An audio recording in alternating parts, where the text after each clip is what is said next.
Hi, we are the ADHD Skills Lab podcast. My name is Sky, And my name's Sarah. and we will be your hosts, chatting to you about practical ADHD strategies you can use, the research behind some of these strategies, as well as interviewing other professionals with ADHD about how they've developed skills and working through struggles in their lives. You might know us from Unconventional Organization, where we talk about this kind of stuff all day long.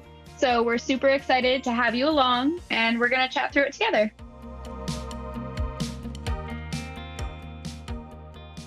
Okay, so Chelsea, who we're chatting with today, I'm really excited to be chatting with her. She's actually a previous client of mine. She was diagnosed with ADHD in 2022, and we worked together pretty much exactly after that time with some strategies in ADHD at Unconventional Organization. I got to know Chelsea, and then when she stopped being a client, I really wanted to reach out to you and just talk to you because Chelsea is an off-road cyclist. She specializes in gravel and mountain bike racing. She started her athletic career as a long-distance runner, and she ran track and cross-country in college, as well as double majoring in Spanish and sociology, getting a double master's in public affairs and environmental science. So very busy. And when she's not riding, her favorite activities include volunteering at her local animal shelter, which I know because you adopted a dog for a while, which was really cute and also very interesting in terms of ADHD and ADHD strategies.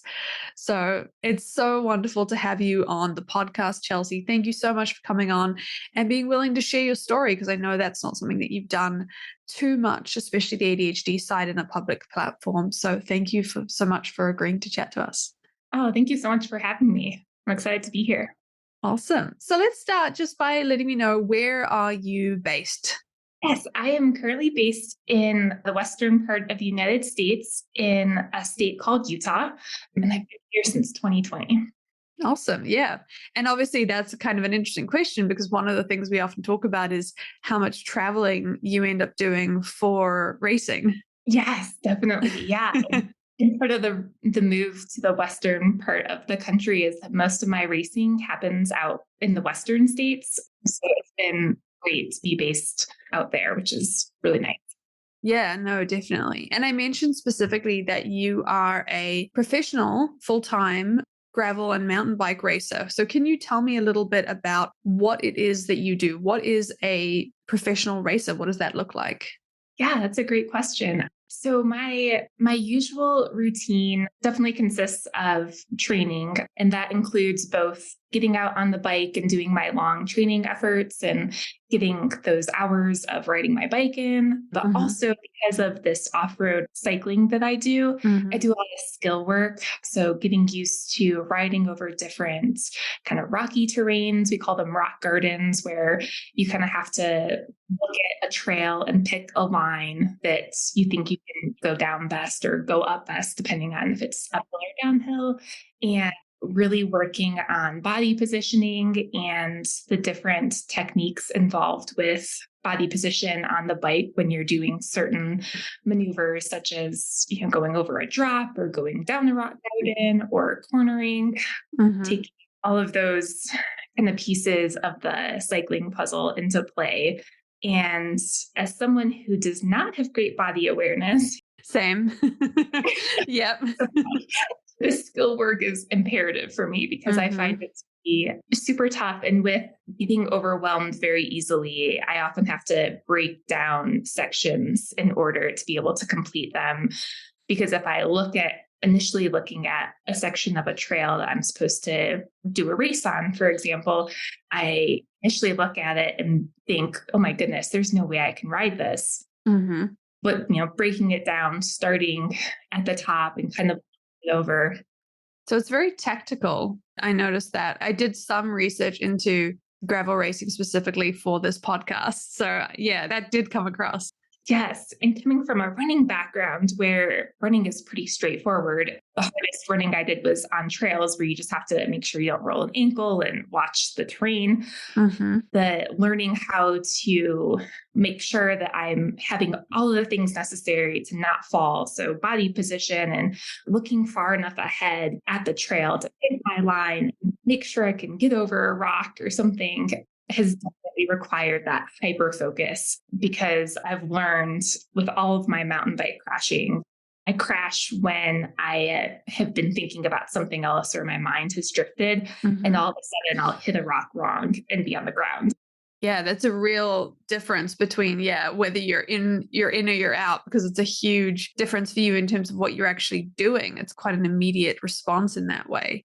So you were diagnosed pretty recently. So tell me a little bit about what that means for you, because you will have had a huge period of time. And a lot of people who are late diagnosed have this, where you had to look back through your experiences and go, oh, that was me maybe experiencing ADHD and I didn't realize it. So what was your diagnosis story? What caused you to get that diagnosis? Well, for most of my life, I've always had that, it's like, gosh, there's something wrong with me. Like, I don't seem to be normal.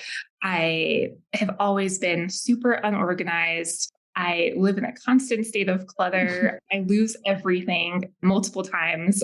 And I have that constant worrying about things. Always felt like I was thinking about a million things at the same time and couldn't figure out, like, how do I stop all this chatter in my head? And it kind of came to a head last summer last summer was really the first summer that I thought that professional cycling could be a viable career path for me. Interesting. Why was that?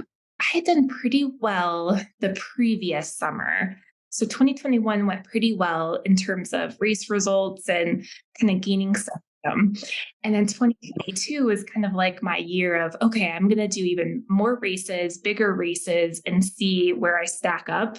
And you stacked up pretty well. I was looking through your, you won at least one of them. That was all over the papers and all over the websites. Oh, thank you. Yes. Yeah. And that's the one that jump started my career. And that was in August, which was great. And so it was like early on in the summer, I hadn't quite figured out that I was going to make the transition to gravel racing. I was still trying to go for these shorter cross-country mountain bike races. And I just found that that was not my strong suit, both in terms of the technical ability, and there'd be many times I'd be on training rides with my partner and I would almost have these panic attacks because I would get so mad at myself for messing up a line or not being able to clear a rock garden. And I would just beat myself up. And it's like, gosh, this is not normal. Like, I'm yelling and cursing at myself. And he'd be like, it's okay. Like, try again. And like, I would try again, but I would just, that rage that I would get at myself for messing up and not being perfect really installed my growth in mountain biking. And it was kind of just that feeling of like lost, hopeless, like, is this a right career path? Like, I really wanted to, not having that success initially, like I thought I would. And so I ended up going to see a therapist for depression and anxiety, because mountain biking can be a very scary sport. And so I thought maybe it's anxiety that's really holding me back. And so if I could figure out how to be less anxious, because I would start my rides, even if I was doing a trail I'd done a million times before, I would just get white knuckled and just be so nervous on the bike. After riding a little bit, I could like be like, okay, like I got this, like I'm okay. But it was just so anxiety inducing just getting out the door sometimes. Yeah. And that's rough when that's, the thing that you need to do literally again and again and again as part of your job. Definitely. Yes. And it's like, you're logically trying to tell yourself it's going to get better. You're okay. Like you're going to be okay. But that's that part of you that's like, So yeah, I ended up going into therapy, hoping to get some help with the depressive thoughts and the anxiety. And after a few sessions with my therapist, she kind of diagnosed me with major depressive disorder based on some questionnaires that I filled out. And that referred me to a psychiatrist who ended up being absolutely amazing. I'm still working with this psychiatrist. I think I got really lucky that my first psychiatrist was amazing. And after a couple sessions with her and like getting on some antidepressants, and I wasn't really seeing much results from that, she started asking me more questions about my life, getting to know me after a few sessions. And she kind of even said, she's like, I even just the way that you talk and like the way that you move and stuff, she's like, based on everything you've told me and how I see you and like your demeanor and everything, I think you might have ADHD. How did you feel hearing that? Were you surprised? I was a little surprised because I didn't know much about ADHD. During my depressive states, I had been trying to look up basically how to help myself with depression. And so down my research rabbit holes, which I over research everything. It's a common trait. It is. Yeah. Yeah. Which is fun to learn It's our first known hyperfocus is what is ADHD? Yeah, someone knew everything about it. Yeah. So in learning everything I could about depression, I came across so many articles about overlap with ADHD and anxiety and all of these confounding diagnoses. And so in speaking with her, I took some of the diagnostic exams, and once I then focused that research dive into ADHD, I couldn't believe how many of the symptoms and the descriptions fit me to a T. And it was kind of that weight off my shoulder of oh my goodness, I think this has been my issue all along. And it was so relieving. And then it was also in that first week of being diagnosed, learning about it, researching, that I discovered the Hacking Your ADHD podcast. Oh yeah, Will. Yeah. Yes. Shout out to Will. It's such a good podcast. Yeah. Yeah. And you were a guest on there, and I loved listening to you. So then I signed up to get personalized coaching. And so that two-pronged approach with your help and then continuing with my therapist and kind of going over the emotional side of things, because my emotional regulation was not very great, has been monumental in helping me. And I honestly don't think that I would be where I am without your help and all of the things I learned with my personalized coaching with you and with therapy. So I'm eternally grateful for that. Well, no worries at all. It was really great to work with you and really great to see the growth from where we started. And we'll talk a bit more about the ADHD side in a minute, but just in terms of I remember when you first came in, it was, I think I want to do this. I might want to do this. And by the end, you're I'm doing this. I have sponsors, this is what I'm doing. And it was really cool to see that confidence in yourself, and maybe that's one of the benefits, and you'll be able to speak to this in your experiences of being able to say, this is what I have. This is how it affects me. This is what it means for my life. So this is what I want to do with my life, and bring all those pieces together. Definitely. Yes. Yeah. So we were talking a little bit about the gravel racing. So tell me, what was that position like for you? Because obviously we were working together, but from your perspective, what was that shift for you from going do I want to do gravel racing? Is this my thing, to being somebody who's now, I'm a gravel racer and that's what I'm doing. What happened to make that shift for you? I think what really made that shift was I won a pretty large gravel race in 2022, August 2022. Yeah. And so having that win not only built up my self-confidence and made me think, okay, maybe I can do this, but it also put me on a level with other athletes who were already doing this professionally, and then opened the door for sponsorship opportunities. It was actually at that race where my current bike sponsor sponsored the race. And immediately upon me finishing, they grabbed me over for an interview, which was my first interview ever about racing. So I'm talking about the race I just finished. And then immediately they're talking to me about wanting to sponsor me if I want to gravel racing. And so having that positive encouragement, feedback, and knowing that I could have support if I wanted it was, it sounds silly, but it was life-changing at the moment for me. No, that makes a lot of sense. I think a lot of times I can point in my own life, and I'm sure listeners have as well, that feeling of somebody just taps you and says, hey, you could do this, and here's some support and some encouragement. It's such a huge thing. It is. Yeah. It was we believe in you. We think you can do this. We think you can be a dark horse. You can be great. And that excitement I feed off other people's energy and their feelings. And so when they were so excited for me, it was I'm really excited too. This is great. Yeah, definitely. And then from there, how did you transition from being a general racer to doing it professionally? You had that one sponsorship. So did they offer you a sponsorship in that moment, or? Yes, we started, I guess it wasn't like official in that moment, but after the race, ended up connecting with a bunch of the individuals who worked for the bike company.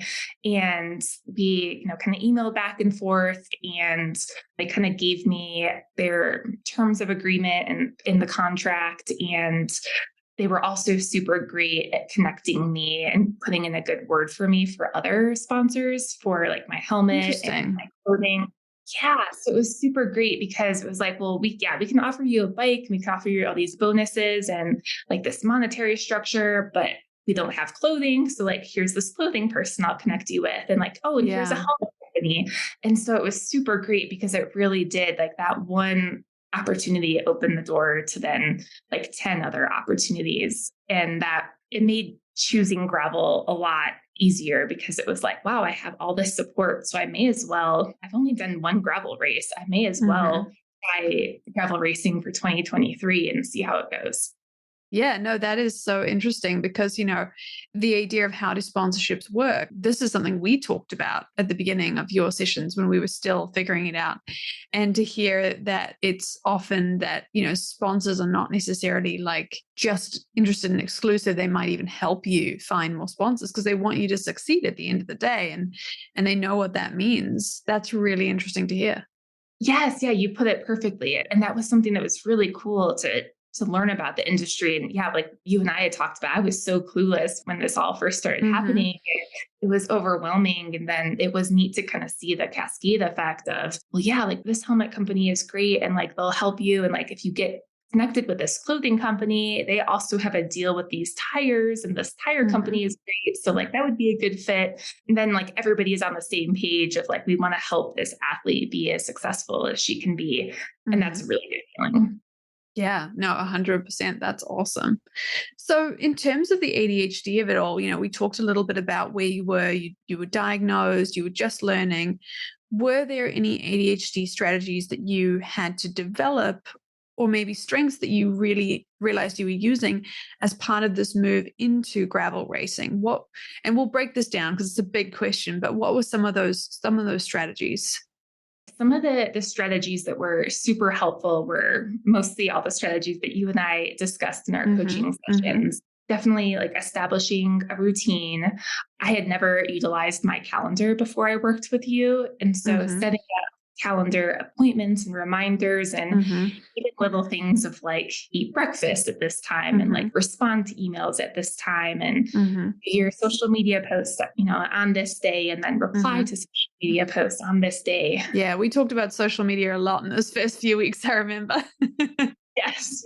Yeah. Which was great because at first, I think part of the reason we were talking about was I wasn't utilizing my social media because it was so overwhelming and I didn't know what to do. And I would get so anxious about sharing anything and so worried that I'd get negative feedback or I wouldn't get likes on my posts. And so the analysis paralysis kicked in and I was like, well, I'm just not going to post. And as I'm learning as a professional athlete, social media is integral to the job. And so it is something that you have to learn how to get comfortable with and find a way for it to work for you. And you were instrumental in helping me with that.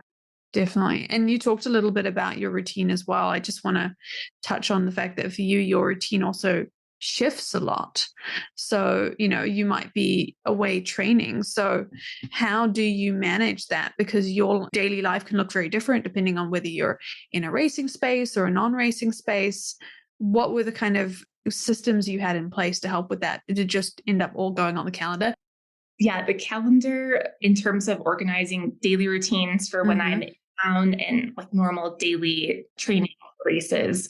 And then probably even more important, having all those calendar additions for when I am traveling to a race. And Sky was great about helping me organize, even just putting in like, okay, I check into my hotel on this day. I need to leave at this time to take into account travel time for the to arrive at the hotel. And then there's practice on the course, at this time, and kind of putting those blocks onto my calendar.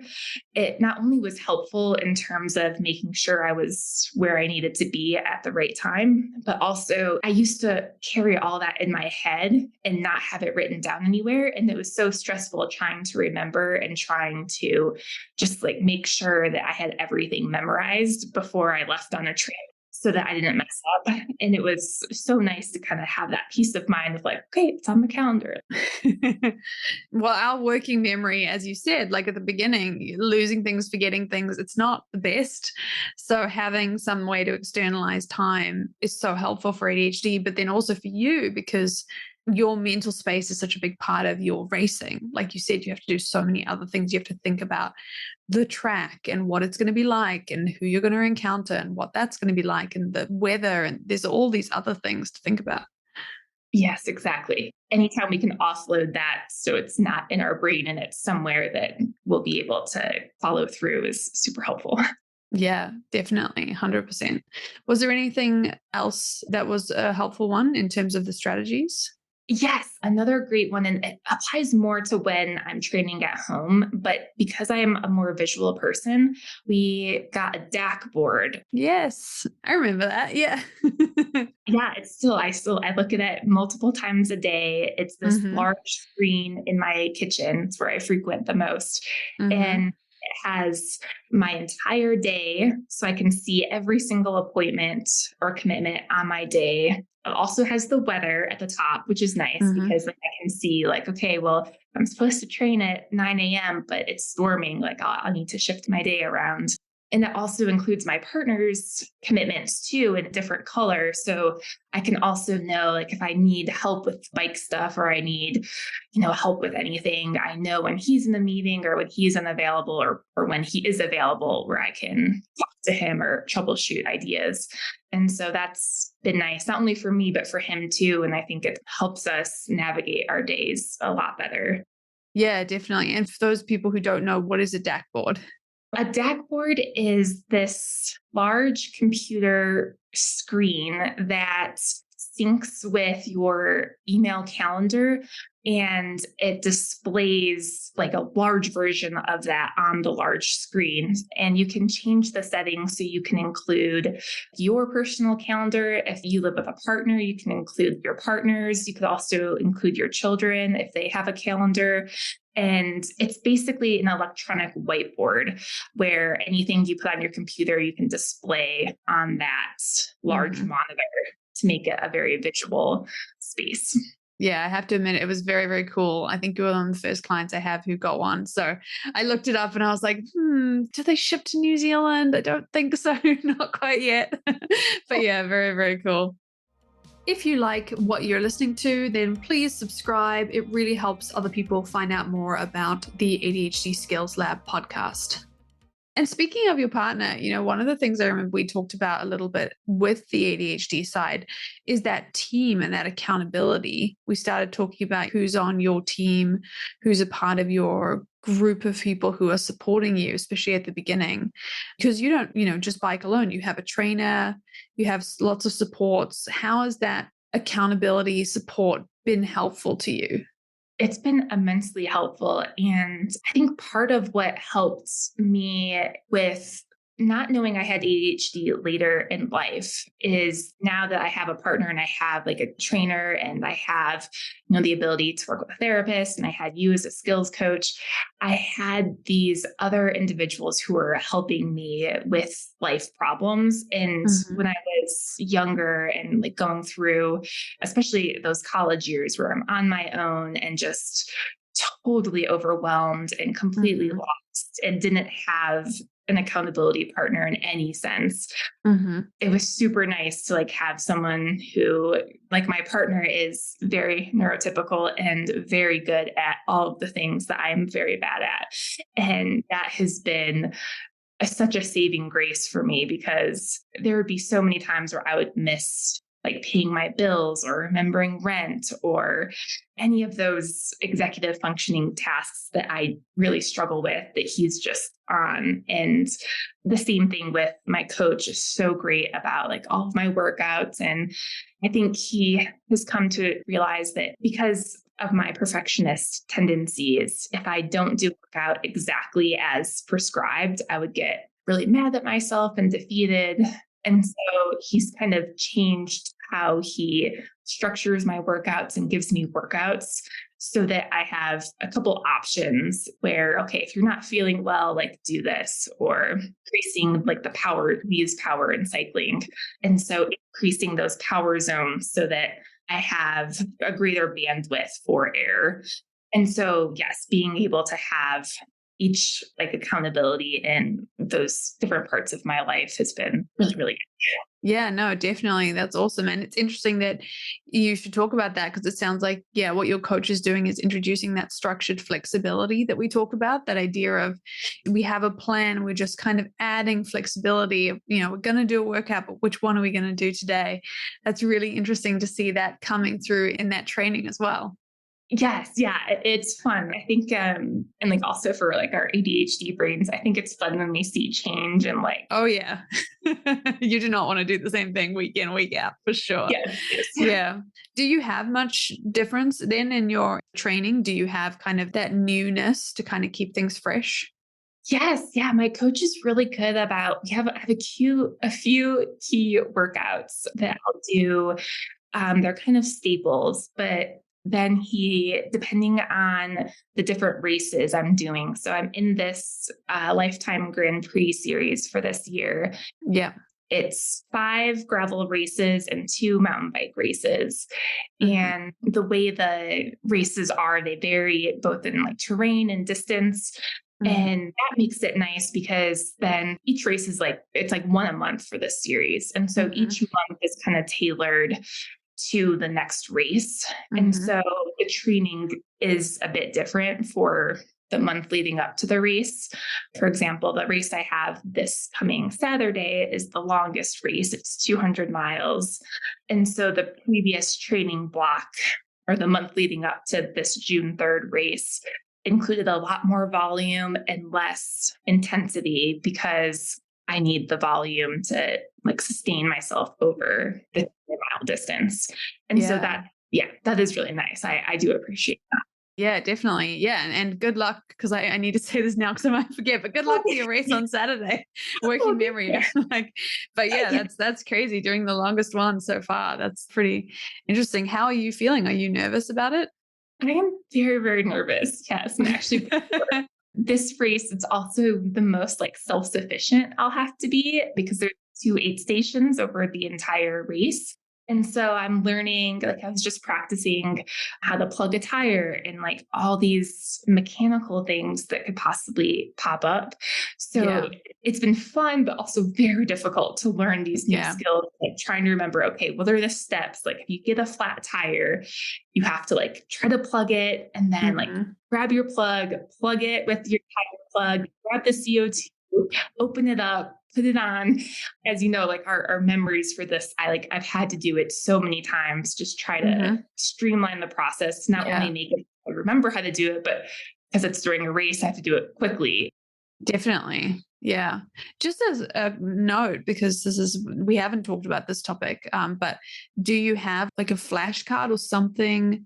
I don't know if you'd even be able to have it on you, but is there something that you have where, you know it, but if you forgot in the moment, if you just had that like mind blank where you could just pull out a card that has like the steps on it? Do you have anything like that?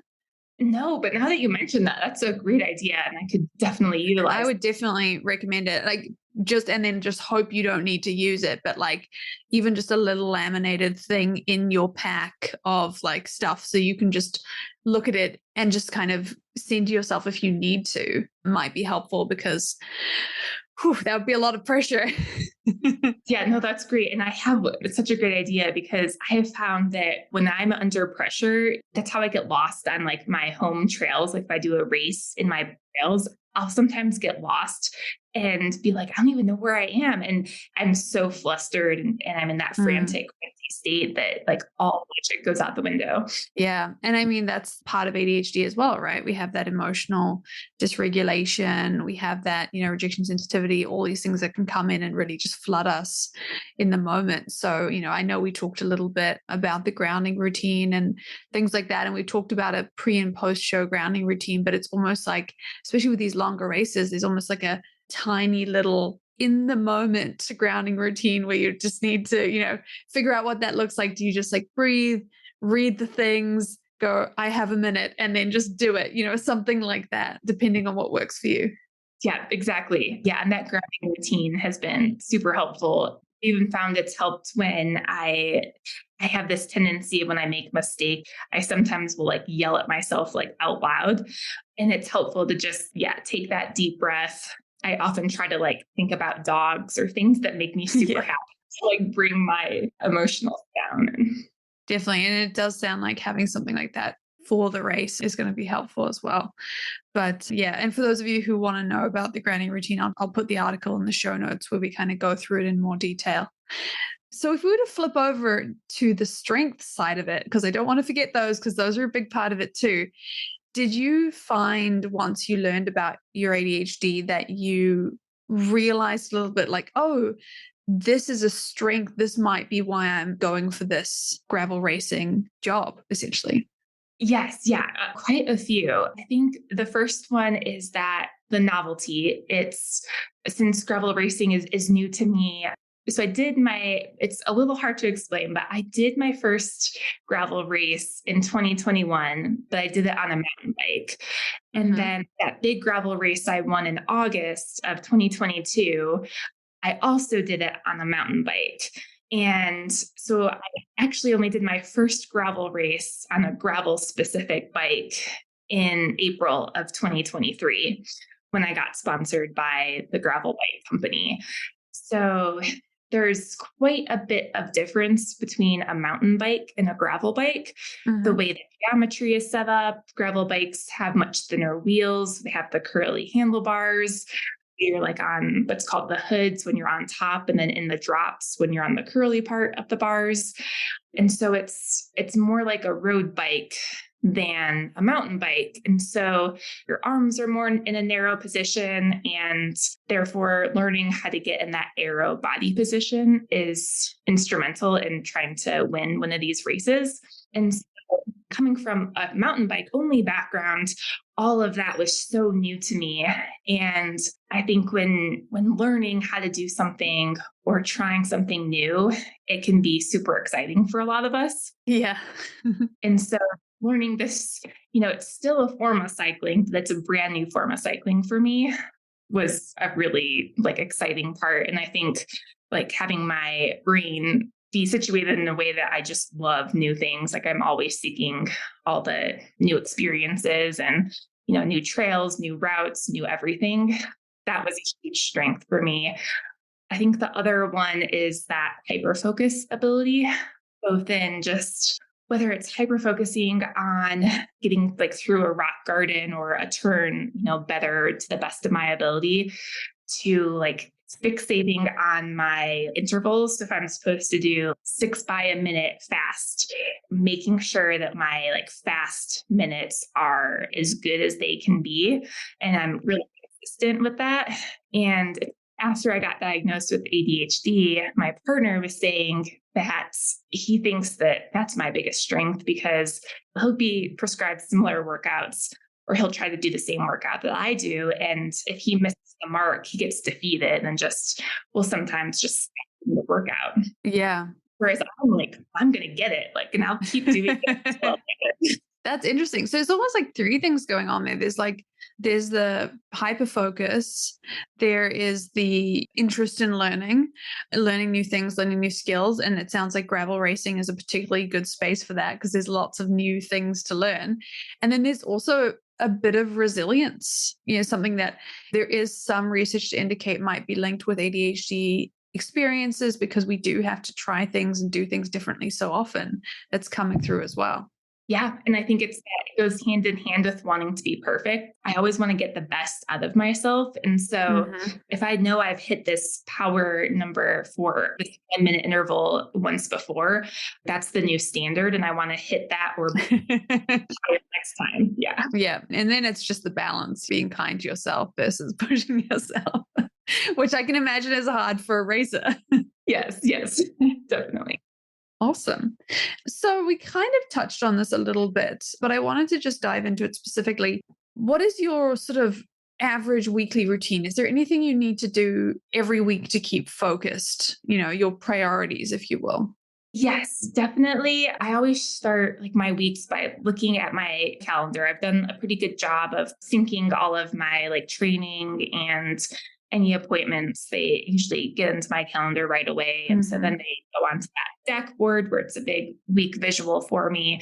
I can look at, the different workouts that I have to do, the different commitments, whether it's like sponsor obligations or having to post about a certain thing on social media for like a new product launch or something.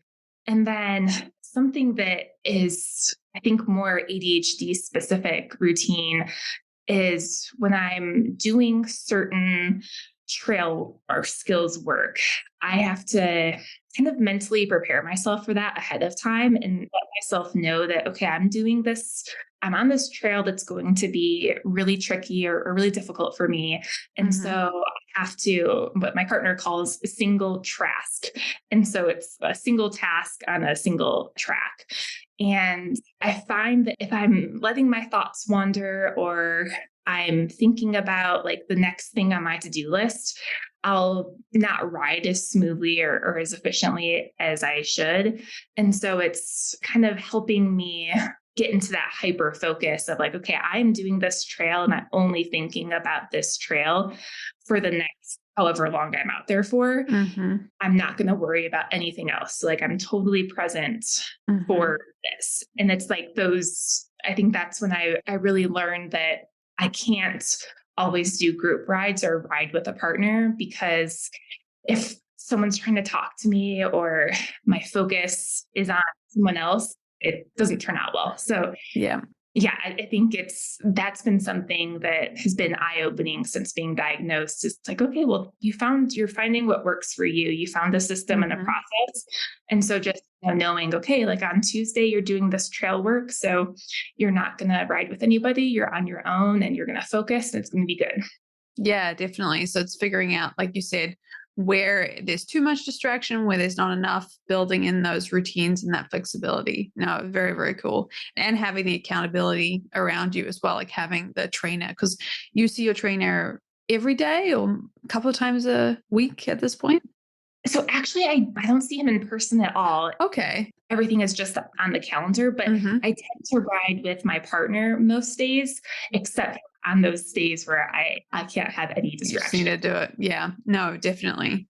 And it's nice now that he knows that, okay, he needs to focus. So it's okay. She can ride on her own.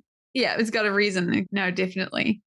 So I'm interested to know, we've talked a lot about gravel racing. We've talked in a lot about detail about being a racer, partially because I think this is such an interesting space. It's something that a lot of people don't know about. Like we ourselves initially talking about it, there was a sense of like, what is this? What does this look like? How do you do this? If somebody else with ADHD was thinking about taking on a big physical project, gravel racing, mountain biking, track running, but they were worried about sustaining momentum, developing the skill, what advice would you have for them? My biggest advice is to try to figure out why you're doing something in the first place. And hopefully it comes from you really interested in it, you really love it, you have some sort of passion for it, because I found that I'm most successful at the things that I'm really interested in and that I find meaningful. And so I think that's kind of the first step. I have so many friends who've tried mountain biking and they just don't like it.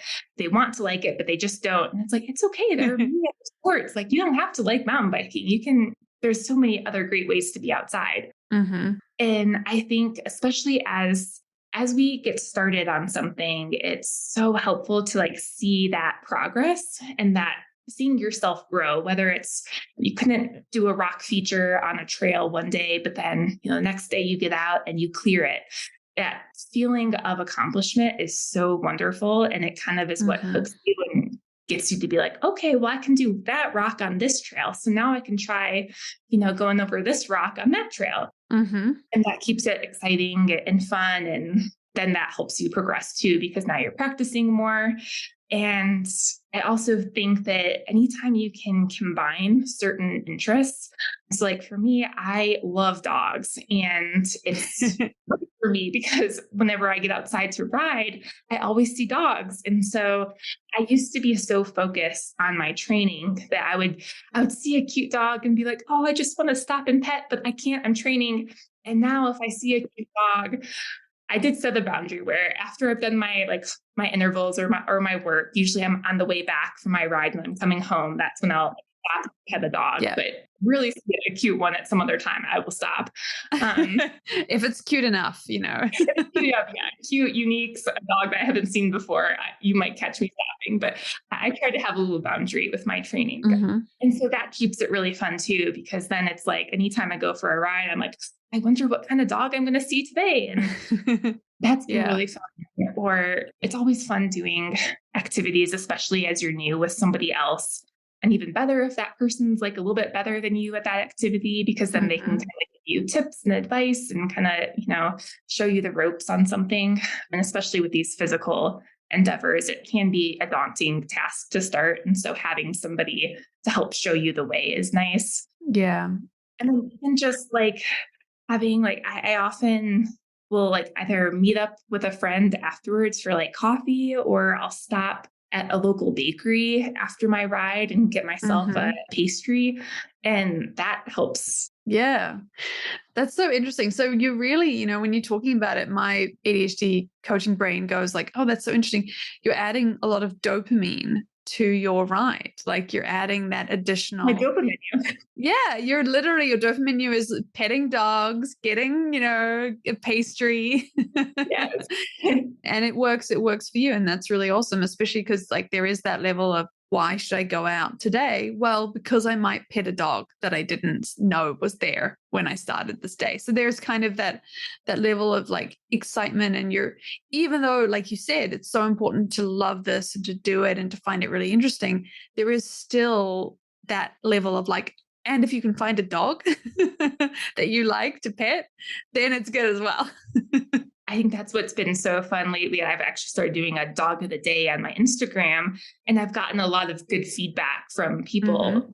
Yeah, because that helps me, like you said, it helps me get out the door. And during those times, if I'm doing a hard interval, I'm like, okay, well, finish this interval and then you can go find a dog. And it's really fun. Yeah, no, definitely. I'm actually amazed there's that many dogs. It's pretty cool. It is. I'm lucky. Yeah. No, definitely. No, that's so great. And then I also wanted to just touch on you mentioned at the beginning that there was a hard time where you were doing mountain biking and you thought maybe that's what you were going to do. And there was the sense of where am I now? I'm not hitting the goals that I was planning on doing. What do I do? What about that moment? Because I think there's often a fear of that moment, because that moment happens a lot, when somebody's trying to go for a big project and reach a big goal. Do you have any advice for sort of ADHD people listening to this who are saying, but what about that? What do I do in that moment? How do I keep going? What would you say? I mean, you obviously don't have to have all the answers, but what advice would you give? Looking back, I think my biggest advice would be that we can often get, and maybe it's a part of hyperfocus, often fixated on okay, there's one path to do one thing, and I'm straying from this path. I'm never going to get to where I want my end goal, where I want to be.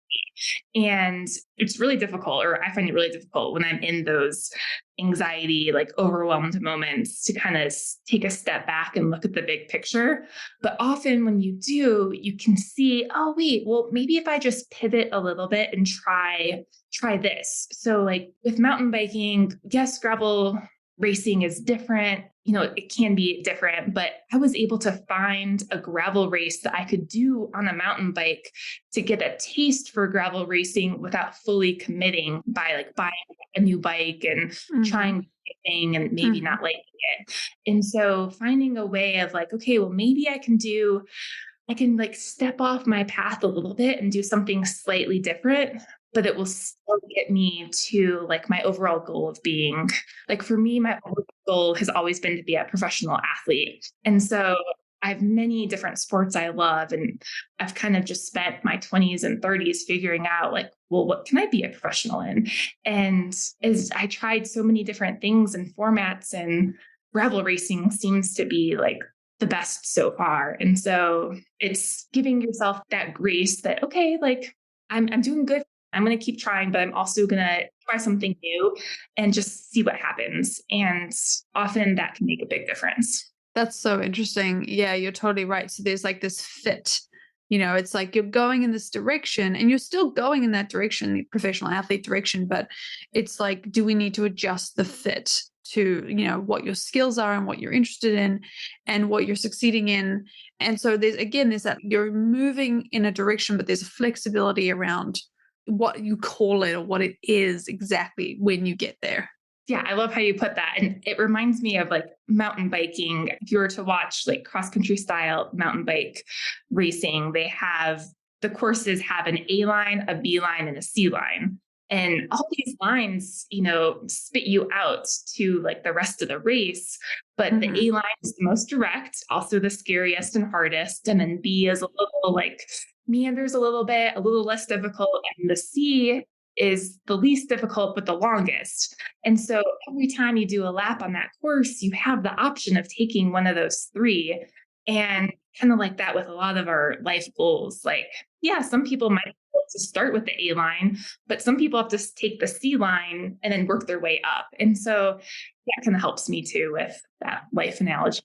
I love that. That's amazing. I think that's awesome. Great. Yeah. So I just have a few sort of quick questions before we go, questions I ask everybody. Tell us about the one professional achievement that you're the most proud of. I'm definitely the most proud of being able to call myself a professional bike racer or cyclist. Achieving that childhood dream is just super rewarding. Yeah, no, that's so cool. It's awesome. And then what about a professional failure that you have that, is embarrassing? We all have this, how have you dealt with whatever that is? I have quite a few. And this was I think my favorite question, because when I look back at this, it really helps shed light on the fact that I had ADHD and just didn't know it. The one that is the biggest and the most embarrassing for me was I was a fundraiser, and as part of my job, I would travel at least once a month. And I had to use my personal credit card, and then I would submit expense reports to get reimbursed. And I would go on these trips. I would lose receipts. I'd end up using receipts as bookmarks. I'd lose receipts in like every blazer pocket, in the bottom of my work bag. I carried a planner that I'd never written or never used, but I thought it made me look organized. Yeah, we've all got one of those. Yep. Yep. I pick them every year and can never stick to them. And I would get back and I was like, well, it's my money. It doesn't matter when it gets reimbursed. So like, I just would put it on the back burner.